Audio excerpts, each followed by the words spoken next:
everyone. Welcome from Brantford, Ontario, Canada, the corner of Clarence and Colborne. Another day, another protest. We have been protesting out here pretty much every day. There's been somebody on the corner all year long, since January, pretty much 1st, which was our second lockdown, and now we're into the third lockdown. But anyway, Mark here had one of a main comment that we get from people that hate our guts is just, well, the middle finger is probably the most common, and then the next most common is get a job.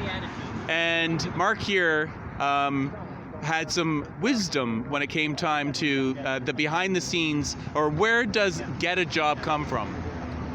So, get a job harkens back to a time when college students and dissenters of the Vietnam War were protesting across America. And at that time, there was a lot of, long hair was a new trend that was not popular with the establishment, and certain variations in clothing style. So it became an assumption from the establishment and those conservative citizens that didn't like dissent that these people were all unemployed or unemployable. That was somewhat true at the time, drop out, turn on, and all that kind of thing. But for years now, anybody who is protesting the mainstream narrative seems to get tarred with that same brush. It's a common slur. It's also a common response from people who stop and want to debate why we're out here when they hear the facts and they cannot find a reason or a way to refute them. They simply say, get a job, flip you the bird, and drive off. The fact of the matter is that while there are certainly some disenfranchised people, unemployed people, there's even been some homeless people out here. We love them all. We respect them all when they come and what they do, but they do not make up a majority of who we are. Most of us out here are working people. Some are on unemployment, mostly due to the social restrictions, the official government narrative, and all the things that have been put into place. They become unemployed as a result of that. Some have been forced into retirement early. Others are working people who come out here largely on the weekend. They're small business owners, they're people with jobs, various occupations. Some of us, like myself, operate as a consultant. We can manage our own time, come out here fairly regularly because we have that latitude. So when people drive by and make the assumption that because we have time to be out here and we want to be bothered to be out here, that we are in fact jobless or homeless, it is in fact an erroneous assumption. And further to that, most of the people, many large percentage of the people who say that are the same people driving by every day at various times. What are they doing? I have to assume by their same logic that they must be jobless. I don't know that, and I wouldn't presume that. I wouldn't presume it, but it's presumed of us, and it's wrong. And we're out here because we have time and we have the overall perception that things are wrong, and we have the will to change it. We're out here for everybody, and we're out here out of the goodness of our hearts in our own time for our own and everybody else's benefit. And we are not largely homeless, jobless, or otherwise disenfranchised. We're real citizens. Yeah, okay, and it's really, I think, it's just kind of like, because we only have a few seconds with the passers-by in cars, they just want to throw out a real quick insult, and that's really insightful what you said about, it's just kind of left over from the hippie protest days, peace, love, and make love, not war, flower power, and all that kind of stuff. Where it originated.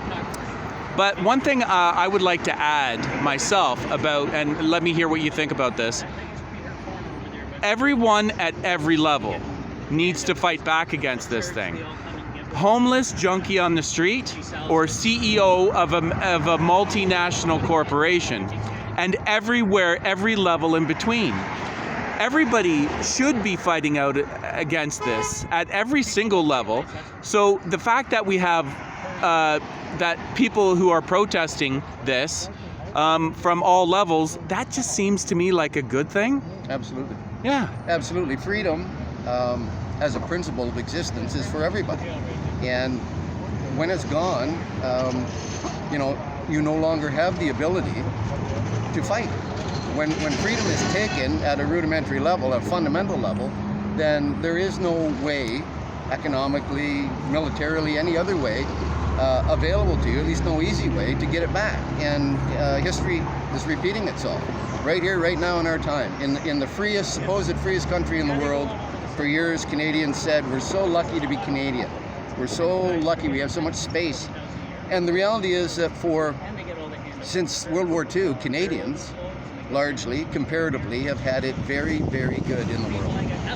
We've been free of conflict. We've had growing economies. We've had good health. We have lots of space. We've had free governments, free elections. We're a generation or multiple generations now of people who have been free of oppression and conflict, which is great, and we want it to stay that way. The downside of that is we never learned how to fight. We never had to. Our ancestors, my family, others I know, their people died fighting, believing they were fighting for freedom. That's why we're still free. And that's kind of what we're doing out here. I asked the question of numerous people out here, are we willing to die on this hill? And the answer is overwhelmingly yes. I'm putting my life on the line. I'm putting my finances on the line. I'm putting future job prospects on the line with possible arrests and fines and so on and so on. And no matter who you are out here fighting this fight, we're also fighting for the office worker that is too afraid to not wear a mask or to stand up. They need their job, and so on and so on. But they will give us a horn honk and a thumbs up or a thank you. We're fighting for the single mother who's terrified to go outside. So maybe unemployed people do have more time on their hands, but a thoughtful unemployed person also knows that they're fighting for people who are too afraid or just don't want to cause the non-confrontational persons, and so on and so on. Or they're too encumbered by the responsibilities of several children, the need to maintain a household so they can feed those children. There's multiple reasons why somebody who would support us otherwise isn't out here. And some of them are very legitimate reasons, and for that reason, we don't judge people as they go by. We largely get positive comments, horn honks. It's probably 20-25 to 1 compared to the fingers we get and negative slurs. And what people need to understand is that this is a fight. It's becoming a mainstream fight, a potential war. It's a media war right now. It's an intellectual war. And it's come to our shores.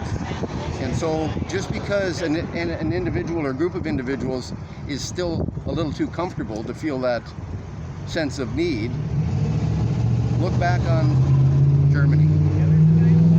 First they came for this one, then they came for that one, and nobody did anything, and and then they came for me. Yeah, they came for everyone. So everybody, we would rather die on our feet than live on our knees. Join Exactly. the fight. Okay. Thank you.